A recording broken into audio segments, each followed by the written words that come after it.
order for a country that prides itself on its morality, its moral perspectives, even its religious foundation. I mean, don't forget, even on our money talks about in God we trust. So the issue of God and, of course, the rules and laws of God are very much a part of who and what we are. Our nation, though multivarious, multi-denominational, multi-religious, has always been a nation that's been very heavily driven by Christian values. The founding fathers talked about it. It's talked about throughout our history. So when we look at issues like slavery, you have to figure out some way to be able to justify the servitude of human beings, but also be able to justify that in a way consistent with those same moral values. So what it means is that you end up convoluting, as most theologians would tell us, the real teachings in our Judeo-Christian society.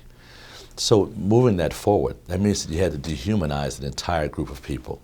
You had to determine, as even our Supreme Court determined, that African Americans were not full human beings and would be counted as only 3/5. You have to also look at the laws that particularly said that there were no laws in our society, or the judicial renderings that said there were no laws in our society that protected African Americans that white Americans needed to honor.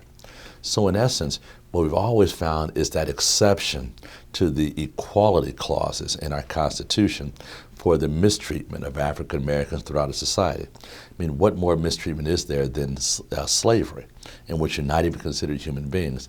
You're considered as much an animal as mules and everything else. But again, to justify that, even our religious teachings, when we talk about provisions in the Bible that say that man has dominion over the earth and all of its inhabitants, you then have to justify that these people, these darker skinned people, are not full human beings. They're not men. That then justifies white men having control, that is, indenturing in servitude those of African descent.